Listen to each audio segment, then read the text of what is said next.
오늘부터는 저희들이 책별 성경 공부라고 해서 들어오실 때 받으신 유인물로 또 새로운 공부를 하도록 하겠습니다. 저희가 지금까지는 교리, 어떤 조직신학적인 내용들, 특별히 지난주까지는 종말론에 대해서 한번 훑어보았는데요. 그래도 우리가 성경적인 기초 위에서 이런 것들을 살피지 않고 또 생각하지 않으면 허탄한 일이 될 수 있겠죠. 그래서 책별 성경 공부를 시작합니다. 특별히 이것은 그냥 창세기, 출애굽기 이렇게 굵직굵직하게 우선은 훑고 지나가는 시간이고, 또 나중에는 창세기 또 출애굽기 이렇게 한 권 한 권 더 자세히 살피는 시간을 갖도록 하겠습니다. 여러분 유인물 받으셨는데요. 이제 1페이지 먼저 한번 보실까요? 표가 있습니다. 이제 들어가며라고 해서 이제 구약 개관, 여러 가지로 개관을 할 수 있겠지만 특별히 사람, 시대 사건, 당시 문화, 그리고 기록된 구약 성경을 기준으로 한번 표를 만들어 봤습니다. 여러분 보시면 알겠지만 족장 시대가 있었고, 또 애굽의 노예 시대가 있었고, 그렇게 광야를 떠돌던 시대, 하나님의 땅, 그 가나안 땅을 정복하고 이후의 사사 시대, 그리고 통일 왕국 시대, 그리고 이제 그것이 분열됐지요. 그러다가 포로로 잡혀갔다가 이후에 재건되는 것까지가 이제 구약의 역사라고 할 수 있겠습니다. 그래서 왼편에는 그 당시에 좀 굵직굵직한 인물들을 적어놨고요. 맨 오른편에는 이제 그 시기에 기록된 성경 이렇게 적어봤습니다. 특별히 여러분들이 좀 보셨으면 하는 것은 분열 왕국 시대 이후에 그 오른편에 보시면 성경이 많이 기록되어 있는데, 특별히 어떤 부류의 성경이 기록되어 있는 걸 살펴보실 수 있겠습니까? 모세오경도 아니고 시가서도 아니고 선지서가 적혀 있죠.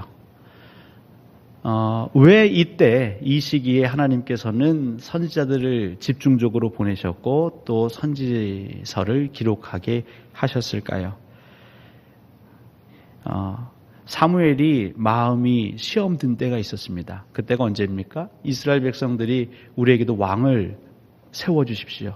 왕을 보내주십시오. 그러자 하나님께서 그 사무엘의 마음을 달랩니다. 이스라엘 백성들이 너를 버린 것이 아니라 나를 버린 것이다. 너는 그 왕의 제도를 잘 설명해 주거라. 그렇게 얘기해도 이스라엘 백성들은 한번 이제 자기들의 어리석은 생각에 딱 사로잡힌 사람들은 그 생각을 벗어나지 못하죠. 그렇게 이제 왕권 제도에서 살아갑니다. 문제는 하나님의 뜻보다도 눈에 보이는 제도, 또 눈에 보이는 왕이 의지하는 그 이스라엘 백성들의 삶, 아니나 다를까 그들의 어리석음과 욕심으로 인해서 왕국은 분열되었고, 그 이후에 남유다와 북이스라엘의 역사가 계속되는데 하나님께서는 안타까워하시죠. 왜냐하면 이 백성들이 하나님을 잘 섬겨야 하고, 왕들도 마찬가지죠. 왕들도 여호와의 그 율법서를 항상 옆에 두고 묵상해야 할 터인데 그들이 그렇게 하지 않았습니다. 그래서 집중적으로 선지자들을 보내신 것이죠.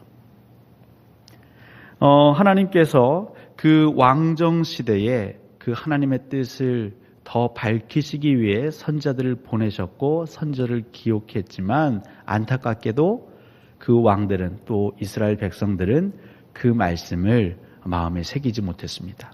그러니까 이 당시에 말씀 전하는 자들이 많았다는 겁니다. 오늘날로 한번 적용해 볼까요?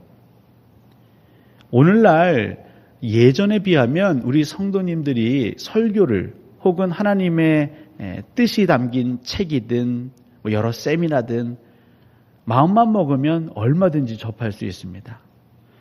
흔히 이 말씀의 홍수와 같은 시대다라고 하죠. 그냥 쏟아집니다.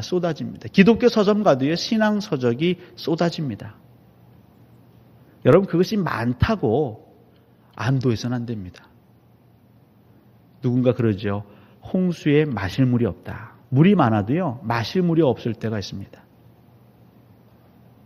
이렇게 선지자들이 엄청나게 활동을 했지만 종국에는 이스라엘 백성들은 그 말씀을 귀담아 듣지 않았죠. 중요한 건 무엇입니까? 말씀이 선포되어지는 것도 중요하지만 말씀을 귀담아 듣고 마음에 새기는 것이 더 중요하다라는 것을 알 수 있는 것이죠. 지금 우리가 살고 있는 이 시대가 그런 것 같습니다. 우리 성도님들 인터넷만 접속해봐도 아니면 텔레비전의 케이블 채널만 돌려봐도 우린 말씀을 들을 수 있습니다. 여러분 말씀 듣는 것으로 자족하지 마십시오. 말씀 듣는 것으로 여러분 내가 뭔가를 하고 있다라고 착각하지 마십시오. 그게 보통 어떤 거하고 비슷하냐면요.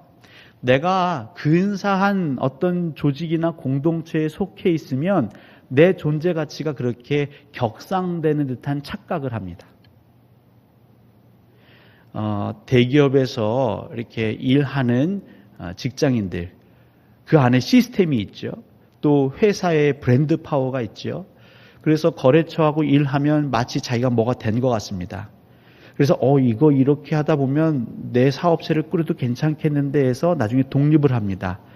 그리고는 절감하는 게 있습니다. 그건 무엇이냐면 내가 아무것도 아니구나. 사실은 내 뒤에 있었던 그 기업, 모기업의 힘이 컸던 것이로구나. 이솝우화도 있죠.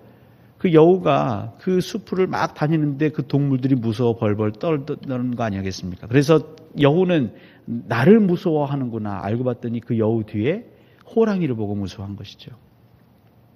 그뿐만 아닙니다. 그 목회자들도 흔히 대형교회에서 사역하던 부교육자들이 담임 사역지 가서 굉장히 힘들 때가 있습니다. 그 오래된 교회들 시스템이 잘 되어 있고 또 많은 사역자들, 많은 헌신자들이 있는 교회에서 그냥 한두 마디면 척척척 일이 움직여졌거든요. 그래서 내가 잘하는구나. 내가 능력이 있구나. 그렇게 해서 다른 교회 가서 그렇게 해보려고 하는데 잘 되지 않아서 힘들어하는 분들을 제가 은연중에 많이 보았습니다. 제가 뭔 얘기를 하려고 하냐면요.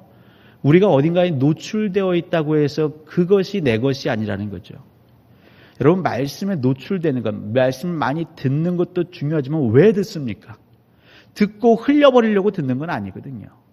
왜 우리가 하나님 말씀을 듣는지, 왜 하나님께서 우리에게 말씀을 선포하시는지 그 이유를 알고 나에게 하시는 말씀, 우리에게 하시는 말씀. 그러니까 이스라엘 백성들은요. 그 말씀을 듣는 태도가 잘못되어 있었던 거죠. 이건 네가 들어야 된다. 너에게 적용해야 한다고 생각했기 때문에 항상 문제가 됐던 것이죠. 여러분 그렇지 않습니다. 하나님의 말씀은 나에게, 오늘 나에게 주시는 말씀으로 들을 때 그 말씀이 힘이 있고 역사가 일어날 수 있는 것이죠. 아무튼 말씀의 홍수와 같은 시절이었습니다. 정말 하나님의 말씀을 있는 그대로 선포하는 선자들이 많았지만 그 말씀, 정말 신령한 선지자가 있었다고 해서 공동체가 온전해지느냐? 그건 아니라는 거죠. 물론 교회의 목사도 중요합니다. 하지만 목사만으로 교회가 교회다워지진 않는다는 것입니다. 우리 함께 공동체 구성원들이 함께 하나님 앞에서 말씀을 듣는다. 그 말씀 앞에 엎드리고 복종한다라는 그 기본적인 태도가 얼마나 단련되어져 있느냐. 여기에 승패가 달린 것이죠. 하나님께서는 저와 여러분들을 이 마지막 때에 하나님 나라의 용사로 부르셨습니다. 우린 그걸 잊어서는 안 됩니다. 물론 그 용사라는 것이 주먹을 가지고 치고받고 하라는 건 아니지요. 하나님의 영과 세상의 영, 하나님의 영과 사람의 영이 보이지 않는 곳에서 굉장히 치열하게 부딪히고 있습니다. 그때에 하나님은 교회를 통해서 그리스도인들을 통해서 특별히 저와 여러분들을 통해서 그 하나님 나라의 그 지경이 넓혀지는 데에 갈렙처럼 쓰기를 원하시는 것이죠. 갈렙, 그 유명한 외침이 있죠. 하나님, 이 산지를 내게 주옵소서. 그는 모세에게 한 얘기지만 사실은 하나님께 부르짖는 것이죠. 이 산지를 얻을 수 있는 유일한 방법은 그 말씀을 붙잡는 것밖에 없습니다. 여러분에게 들려지는 말씀이 있다면, 새겨진 말씀이 있다면 여러분 그 말씀을 가지고 우리가 끝까지 버텨야 하는 것이죠. 그러니까 너무나 많은 것을 들으려고 여기저기 기웃기웃 하시기보다는 이미 여러분에게 하셨던 말씀이 있다면 그것을 붙잡고 더 깊이 묵상하시는 것. 여러분, 묵상이 뭐죠? 묵상은 원어적인 의미로 하자면 되새김질 한다라는 거 아니겠어요? 되새김질. 초식동물, 소나 이런 식물동물들이 되새김질하는 이유가 뭡니까? 우선 먹어놔야 되잖아요. 풀을 뜯어놔서 먹어놔야죠. 저장해놔야죠. 그러다가 급하면 또 어디론가 이동을 해야 합니다. 하지만 시간이 있으면 어떻게 해요? 그 저장했던 걸 다시 끄집어내서 씹고 또 씹고. 한 말씀은 일회용이 아닙니다. 창세기 1장 1절은 우리가 뭐 그냥 주일학교 때 한 번 배우고 암송하고 끝나는 일회용이 아닙니다. 평생 우리가 묵상해야 할 말씀인 것이죠. 아무튼 제가 들어가며 이 인트로 이 부분에서는 제가 여러분들과 이걸 나누고 싶었습니다. 저 역시도 이 표를 만들고 이제 만들어져 있는 것을 이렇게 정리하면서 보다 보니까 이 분열 왕국 시대 이후에 참 많은 선지자들이 활동을 했는데 그 결과는 아수르에게, 바벨론에게 그들이 멸망했다는 것이죠. 여기에서 주시는 하나님의 메시지가 있는 것이고, 이 메시지를 우리가 마음에 새기지 않는다면 우리 교회의 역사, 특별히 이 나라 이 민족의 역사도 어떻게 될지 모르는 것입니다. 이거 굉장히 심각한 메시지고 우리가 무겁게 받아들여야 할 것 같습니다. 자, 우리 그 다음 이어서 2페이지 한번 보실까요?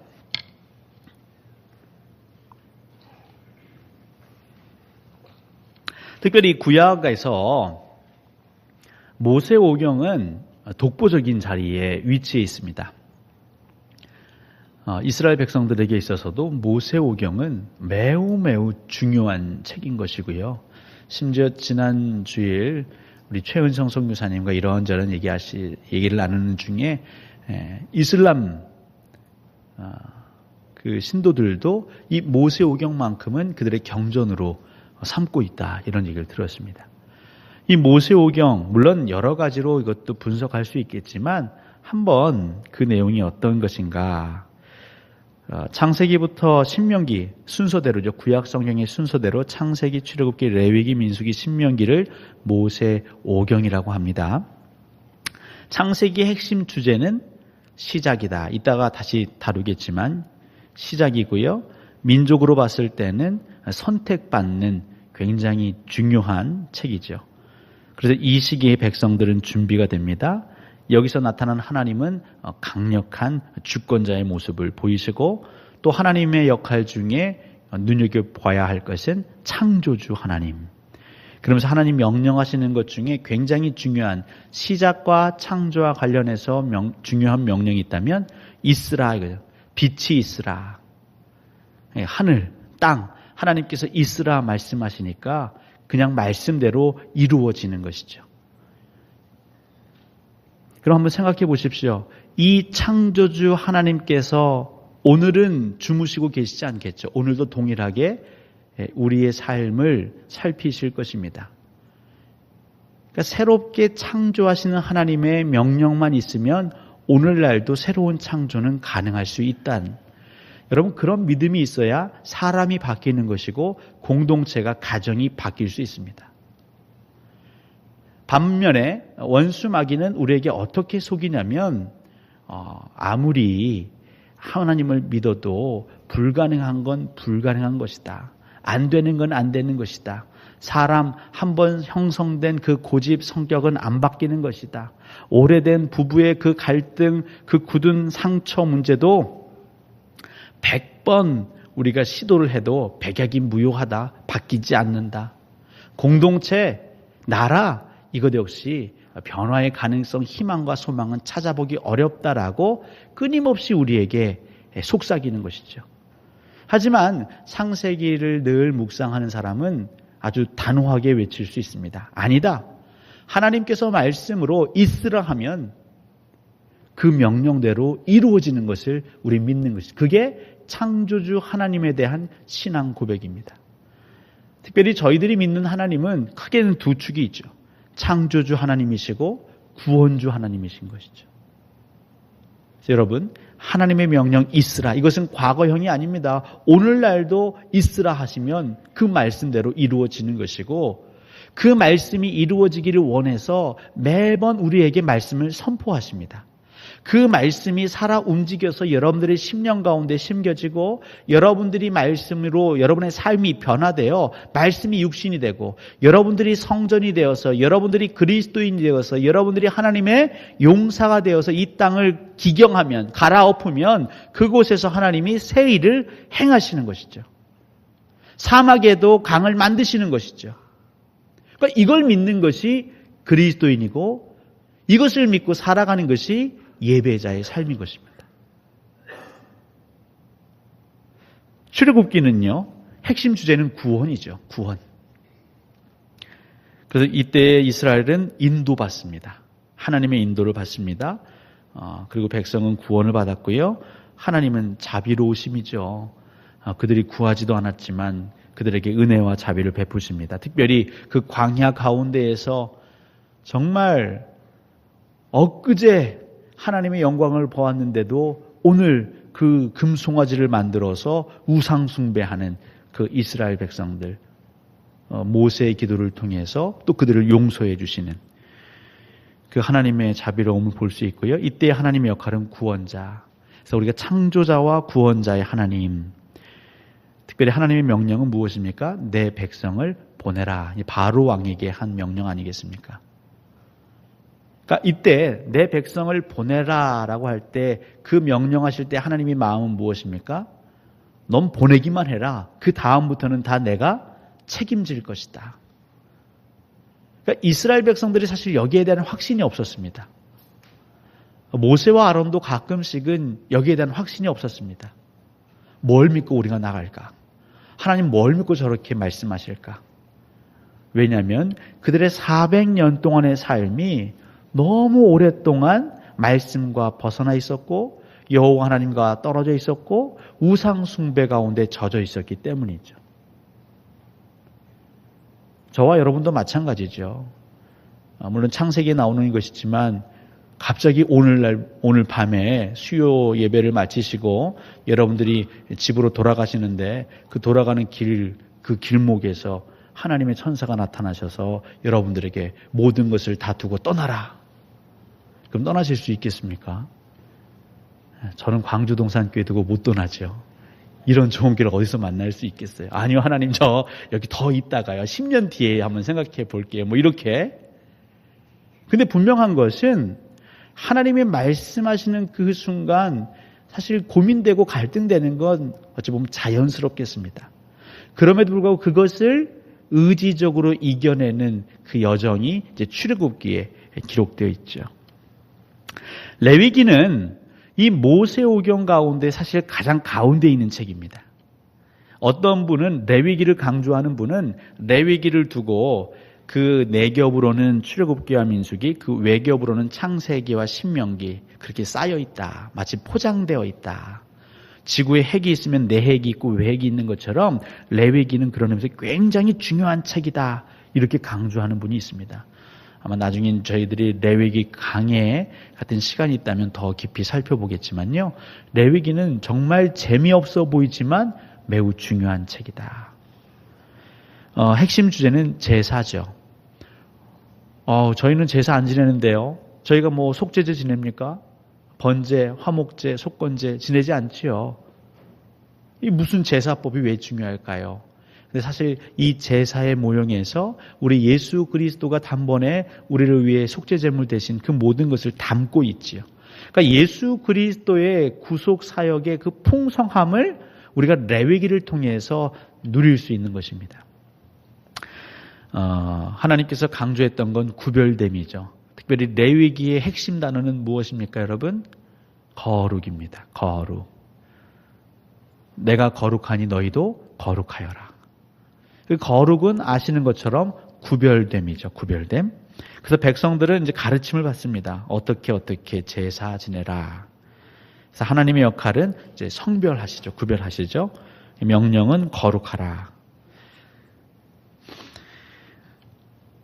그러니까 하나님께서 출애굽 바로에게 내 백성을 보내라 할 때 그 이유가 무엇이었습니까? 이들로 하여금 나를 제사케 해라, 예배케 해라, 그것이잖아요. 그래서 그것을 다루는 게 레위기고요. 이제 민수기는요. 민수기는 이제 방랑, 그 가나안 땅에 들어가는 그 여정들을 기록하고 있습니다. 그래서 지시를 받고 있습니다. 특별히 백성들은 시험 가운데 있죠. 탄탄대로가 열릴 줄 알았는데 중간중간 장애물이 있죠. 사실 그것이 그들에게, 이스라엘 백성들에게는 시험이었고, 때로는 그 시험에 빠져서 불뱀을 만나기도 하고요, 재앙을 만나기도 하지만 결국엔 그들은 이제 들어가는 여정 가운데 갑니다. 하나님의 특성은 정의, 공의. 그러니까 시험 가운데에 그 말씀대로 하지 못하는 부분을 찝어내시죠. 그냥 무조건 덮어주지는 않잖아요. 잘못한 것에 대해서는 그 잘못을 깨닫게 하는 방법을 드시죠. 채찍을 드신다는 거죠. 그래서 우리가 항상 고백하는 게 있죠. 하나님은 정의의 하나님, 공의의 하나님, 그리고 사랑의 하나님. 그래서 이것을 참 조화롭게 우리가 균형을 잡는 게 매우 중요한 것 같습니다. 그러니까 오냐오냐 키우는 것도 아니고, 무조건 안 돼, 엄하게 키우는 것도 아니고. 근데 우리나라는 그런 의미에서 그 사랑의 매, 그 사랑의 회초리, 아마 그것이 하나님의 이 정의, 공의, 그리고 사랑을 우리가 묵상하는 데에 좋은 어떤 소재나 그런 게 되지 않을까 싶어요. 그 아이가 잘못됐을 때에 회초리를 때리시지만, 매질을 하시지만, 그 아이가 잠들었을 때에 정말 눈물 흘리며 약을 발라주시는 그 어머니, 아버지의 마음. 그러니까 하나님은 그런 하나님이신 것이죠. 왜냐하면 그들이 그 죄악 가운데 있는 것을 그냥 지켜보실 수 없어요. 왜냐하면 이대로 가면 죽으니까요. 그래서 그들을 회유해보기도 하고 말로도 하지만 그게 안 되면 잡아당기기도 하고 가로막기도 하고 때리기도 하시는 것이죠. 근데 그것을 가지고, 특별히 구약에 기록된 그 모습을 가지고 하나님은 잔인하시다, 인정이 없으시다, 그렇게 해석하는 것은 굉장히 넓은 문맥이 아닌 좁은 그 현상만 보고 하나님을 평가하는 것이다. 때로는 성경을 보면 하나님 되게 잔인해 보이실 때 있잖아요. 진멸하라. 그래서 그냥 칼을 들고 같은 동족 가운데에도 우상 숭배한 자들을 레위인들이 다 쳐 죽이지 않습니까? 그러니까 그 장면만 놓고는 피를 즐겨하시는 하나님이시다, 폭력적인 하나님이시다, 살인하는 하나님이시다라고 막 별명을 다는데요. 그걸 그렇게 읽어서는 안 되는 것이죠. 공의와 사랑의 하나님의 그 모습을 표현해주는 메시지로 우리가 해석해야 할 것입니다. 마지막 신명기는 그 언약의 갱신, 특별히 모세의 설교가 압축되어 있는 것이 신명기겠죠. 그래서 다시 백성들에게 말씀으로 가르칩니다. 그리고 하나님께서는 내 말을 따르는 자에게는 복을 주고 그렇지 않으면 벌을 내릴 것이다 하면서 결국은 순종을 우리에게 명령하고 계십니다. 자, 이렇게 모세 오경에 대해서 잠깐 살펴봤고요. 오늘 이제 창세기로 들어가겠습니다. 6페이지까지 다 하지 않고요. 하다가 멈추고 다음 시간에 이어서 하도록 하겠습니다. 창세기는 말 그대로 기원, 시작, 근원, 태생을 의미합니다. 히브리어로 처음에 이 베레시트 바라 엘로힘 이렇게 시작되는데, 베레시트, 태초에, 시작에. 그러니까 히브리 사람들은 히브리어 성경의 그 처음을 그냥 그 성경 제목으로 붙였습니다. 근데 그것을 헬라어로 바꾸니까 게네시스가 된 것이고요. 그 의미는 기원, 태생, 시작이다. 그래서 우리가 창세기 1장 1절, 태초에 하나님이 천지를 창조하셨느니라. 저는 이 창세기 1장 1절을 신대원 때 제일 좋아했습니다. 태초에 하나님이 천지를, 이 모든 우주 만물 세상을 지으셨다라는 그 고백만 확실하면 사실 우리 삶 가운데 많은 문제는 저절로 해결이 됩니다.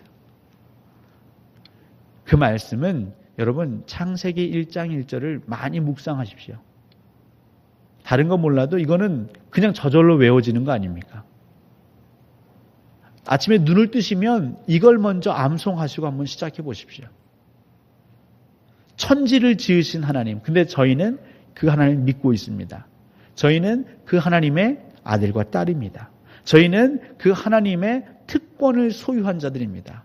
특별히 예수 그리스도의 이름으로 하나님의 뜻을 구하면 하나님께서는 그 뜻을 이루어 주신다는 약속이 성경 구석구석에 다 기록되어 있죠. 그 정도의 포부를 가지고 담대함을 가지고 대보를 가지고 살아가는 것이 그리스도인의 정말 주어진 선물이 아닐까 싶습니다. 이 책의 중심 메시지, 창세기 중심 메시지는 첫 번째는요, 창세기는 성경 전체를 이루는 씨와 같다. 씨. 왜냐하면 특별히 여기에서 하나님이 언약을 주시죠. 아브라함에게 주신 언약이 이따 보겠지만 이삭에게, 또 그 언약이 야곱에게, 요셉에게 계속 대를 이어서 성취되는 그 장면이 나옵니다. 특별히 이 창세기에는요, 신약 성경 구성에 영향을 주기도 하고요. 창세기는 신약 성경 17권에서 60번이나 창세기를 인용하고 있습니다. 마태복음 보시면 여기 율법이 나오죠. 마태복음 5장 17절에서 18절. 내가 율법이나 선자를 폐하러 온 줄로 생각하지 말라. 폐하러 온 것이 아니요 완전하게 하려 함이라. 진실로 너에게 이르노니 천지가 없어지기 전에는 율법의 1.1획도 결코 없어지지 아니하고 다 이루리라. 물론 여기에서 율법이 바리새인들이 가르치는 율법도 의미하겠지만 더 근원적으로는 구약 성경, 또 그 구약 성경 중에서도 모세 오경을 말합니다. 그러니까 이스라엘 백성들에게서 항상 율법하면 모세 오경 혹은 선지자의 글, 이것이 그들에게는 율법이 되겠죠. 요한복음 7장 19절 모세가 너에게 율법을 주지 아니하였느냐 너희 중에 율법을 지키는 자가 없도다 너희가 어찌하여 나를 죽이려 하느냐. 그러니까 모세가 너에게 준 율법 이게 무엇입니까? 물론 신명기라고도 볼 수 있고 레위기라고도 볼 수 있지만 모세 오경으로 보는 게 합당할 것입니다. 아무튼 창세기는 성경 전체를 이루는 씨, 기원, 어떤 근간을 이룰 수 있고요. 특별히 창세기에는요, 하나님의 존재를 제외한 이 세상의 모든 중요한 것의 기원을 말해주고 있다. 그러니까 기원을 다루고 있죠. 시작을 다루고 있죠. 어떤 것들의 기원을 다루고 있습니까? 먼저는 우리가 살고 있는 우주 만물, 세상에 대한 기원을 다루고 있습니다. 그 다음 남자와 여자의 기원을 다루고 있습니다. 나중에 여러분 시간 되시면 그 성경 부분을 찾아보시면 더 이해가 빠르겠죠. 죄가 어떻게 이 땅에 들어왔는지 죄의 기원도 다루고 있습니다. 구속의 약속, 특별히 이건 메시아죠. 다시 오실 메시아가 우리를 어떻게 구원하실 것인가에 대해서도 직접적으로 처음으로 언급하는 것이 창세기입니다. 가정의 기원도 다루고 있습니다. 문명, 이제 그 아담의 자손들이 세상 가운데 뿔뿔이 흩어져서 그들의 이제 족속들을 이루어 가죠. 그리고 이제 노아 방주 이후에는 또 그 노아의 아들들이 이 땅에 흩어져서 나라들의 기원을 다루고 있고요. 12장부터 50장까지는 이제 택한 자손들, 택한 백성들. 그래서 아브라함부터 해서 이삭, 야곱, 요셉에 이르는 그 택한 백성들의 기원을 다루고 있습니다. 우리 3장으로 넘어가 보겠습니다. 그러니까 창세기의 뜻은 시작, 태생, 기원이라는 뜻이 있고 그 중심 메시지에는 이제 성경을 이루는 시라는 게 있고 하나님을 제외한 모든 것의 기원을 창세기가 담고 있다. 그러니까 시작이 거기에 있다는 겁니다. 그럼 구조는 어떻게 되느냐? 여러 가지 구조로 나눌 수 있겠지만 특별히 크게 1부와 2부를 나눠봅니다. 1부와 2부로 나눠서 창세기가 몇 장까지 있는지를 아시죠? 창세기는 50장까지 있습니다. 그러면 1장부터 11장까지를 1부로 나누고요. 12장부터 50장까지를 2부로 나누는 거죠. 그래서 1장부터 11장까지는 여러 가지 사건이 있지만 그중에 주목해 볼 만한 사건이 4가지가 나옵니다. 그래서 4가지 중요한 사건이 나오는 것을 1부로 하고 12장부터 50장까지도 물론 소소한 사건이 나오지만 거기는 인물 중심으로 보는 거죠. 그래서 4명의 중요한 인물이 나온다. 그러니까 4가지 사건과 4가지 인물을 우리가 좀 이해하면 창세기를 이해하는 데 큰 도움이 되겠죠. 그 4가지 사건이라는 건 무엇일까요? 먼저는 첫 번째는 창조, 그다음 타락, 그다음에 그 관련해서 홍수와 바벨탑이 무너지는 붕괴. 이 네 가지 사건이 나옵니다. 네 가지 인물은 아브라함, 이삭, 야곱, 요셉이 되겠습니다. 자, 그러면 첫 번째 창조입니다. 3페이지 창조인데요. 여기도 또 1장 1절이 나오죠. 태초에 하나님이 천지를 창조하시니라. 그럼 이게 왜 그렇게 중요한가? 당시에, 그러니까 모세가 살았을 그 당시에, 모세의 고향은 어디입니까? 우르 지역이죠. 그 아버지하고 우르를 떠나서 하란까지 갔다가 그 하란에서 자기가 또 그 아버지와 헤어져서 가나안 땅 쪽으로, 하나님이 지시할 땅으로 오지 않습니까? 그 지역, 메소포타미아 지역에 있는 사람들은 그 당시에 어떤 사상이 있었냐면요. 해를 섬기고 달을 섬기고 별을 섬기고 강을 섬기고 산을 섬기고, 그러니까 우상 숭배가 만연한 것이죠. 특별히 피조된 세계임에도 불구하고 그 피조물 하나하나를 신처럼 여겼던 것이 그 당시 아브라함 당시에 그 메소포타미아 지역의 사람들의 삶이었습니다. 문화였습니다. 종교였습니다.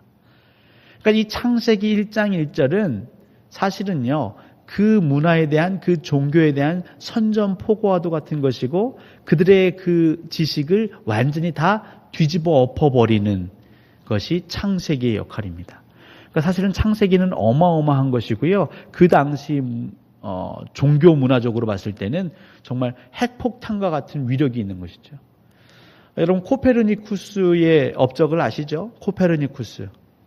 그래서 우리가 어떤 엄청난 우리의 생각을 뒤집는 일이 발생하면 이건 코페르니쿠스적인 전환이다, 이런 표현을 쓰는데, 코페르니쿠스가 뭘 얘기했는지 모르시는 눈치라서 제가 말씀을 드리면, 지동설을 얘기한 게 코페르니쿠스입니다. 지동설.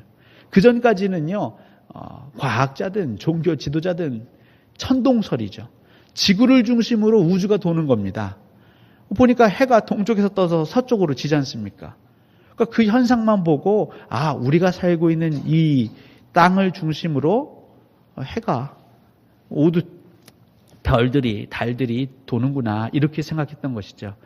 근데 이 코페르니쿠스가 관찰을 해보니까 눈에 보이는 건 그렇게 보이지만 실제로는 태양을 중심으로 우리가 도는 거구나, 그 얘기를 해서 엄청난 핍박을 받지요. 완전히 거꾸로죠. 완전히 뒤집어진 것이죠. 그러니까 그 메소포타미아 지역 당시에 종교 문화를 완전히 뒤집어 버리는 겁니다. 그 사람들의 그 엄청난 신앙심으로 살고 있는 이들에게, 야, 그거 왜 섬기니? 그것은 아무 의미 없는 것이야. 사실은 그 야훼, 여호와 하나님께서 지으신 피조물에 불과한 것인데, 그 피조물, 아무것도 아닌 피조물에게 왜 너는 신처럼 섬기고 거기에 음식을 갖다 바치고 때로는 인신제사까지 지내니? 그런 어리석은 짓은 그만해라. 참 신이신 여호와를 섬겨라고 하는 것이 창세기입니다. 특별히 1장인 것이죠. 그러니까 오늘날도 마찬가지입니다. 우리가 창세기를 막 묵상하면요, 이 시대의 문화, 이 시대를 지배하고 있는 문화를 우리는 뒤집을 수 있어요. 이 시대는요, 예수 그리스도께서 하나님과 재물을 겸하여 섬길 수 없다 하셨죠. 근데 사실 이 시대는 현상적으로 보이면 재물의 위력이 더 커 보입니다. 제가 엊그제 좀 충격을 받았습니다. 제가 어디를 다녀왔는데 제 딸아이가, 순진해만 보이는 저희 딸아이가, 아빠, 그 집은 몇 평이야? 그 집에 화장실이 1개야 2개야? 알고 봤더니 그 또래 아이들이 그런 얘기를 자주 한다는 거죠. 그러니까 이거 문화죠, 문화. 제 아이가 속물이어서 그런 게 아니라 그냥 이미 젖어들었어요. 아빠 차가 뭔지, 브랜드는 뭐고, 몇 cc인지, 아파트는 몇 평인지, 아파트에 사는지 아니면 주택에 사는지, 이게 문화가 돼버린 거죠. 근데 그 문화의 뿌리에 뭐가 흐르고 있는 것입니까? 이 재물, 만몬이 흐르고 있는 것이죠. 그러면 이 재물이 다스리는 것 같은 그 피조된 세상을 우상 숭배했던 메소포타미아 지역에 그들의 사상을, 그들의 종교를 뒤집었던 창세기, 다시 말하면 오늘 이 재물이 지배하고 있는 것 같은 이 세상을 뒤집어 엎기 위해서는 우리는 사실 창세기를 깊이 묵상하고 창세기에 나타나신 하나님을 높이 올리고 기대할 필요가 있는 것이죠. 그러니까 교회는 전적으로 창세기 1장 1절을 믿어야 하는 것이죠. 하나님이 있으라, 하나님이 우리와 함께 하시면 그 모세오경에 나타났던 일들이 오늘도 이루어질 거라는 믿음이 없이 우리가 교회로 모인다면 이거 같이 말도 안 되는 엉터리 같은 일이 어디 있겠습니까? 제가 교회론 공부하면서 교회의 정의 여러 가지로 할 수 있겠지만 교회는 하나님의 부르심을 받은 사람들의 모임이라고 했지요. 하나님께서 부르셔서 모였다고 고백해놓고 하나님이 하실 일을 기대하지 않는다? 그냥 우리가 젖어 있는 이 세상에 그 만몬에 익숙한 삶으로 그냥 교회를 운영하려고 한다? 이거 좀 뭐가 문제가 심각한 거죠. 그러니까 이걸 뒤집는 것이 성경이고요. 말씀 묵상의 힘입니다. 여러분들이 성경 공부를 막 단계별로 하지 않고도 사실 창세기 1장만 우리가 정말 그냥 묵상하면 엄청난 파괴력이 나오는 거죠. 이 창조 사건은, 이 창조를 선포하는 사건은 그 시대를 완전히 뒤집어 버리는 코페르니쿠스적인 대전환을 이루는 아주 그냥 선포라는 것.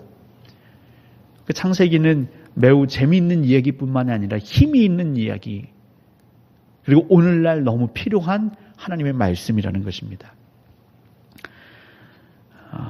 특별히 이 창조의 클라이막스는 무엇입니까? 이 창조의 클라이막스는 안식일이 아니고 이 창조의 클라이막스는 인간입니다. 인간. 물론 안식도 중요하지만 하나님이 인간을 만드셨습니다. 근데 그 인간을 어떻게 만드셨느냐, 이게 중요한 거죠. 그 인간을 하나님의 형상대로 만드셨다는 것이죠. 아직까지 우리에게 그 하나님의 형상이 남아 있습니다. 아직 우리에게는 가능성이 있습니다. 물론 그 가능성을 가로막는 것이 이 죄의 문제, 타락의 문제죠. 이 죄의 문제, 타락의 문제만 제거한다면 우리 안에 있는 가능성, 하나님의 형상으로 지음받은 인간으로서 하나님이 지으신 피조 세계를 온전히 다스릴 수 있는 그 엄청난 힘과 잠재력이 우리에게 내재되어 있다. 그래서 회개를 강조하는 것이죠. 그래서 예수 그리스도의 보혈이 중요한 것입니다. 특별히 인간을 그냥 육신으로만, 그냥 이 살덩어리로 만들지 아니하시고 우리에겐 영과 혼과 육으로 존재하는데, 이것은 완전히 막 우리가 어떻게 구분할 수는 없습니다. 표현은 그렇게 하지만 완전히 하나로, 유기체적인 존재로, 전인적인 존재로 지으셨다라는 것, 그 하나님의 형상으로 지음받은 것이 이 창조의 클라이막스다.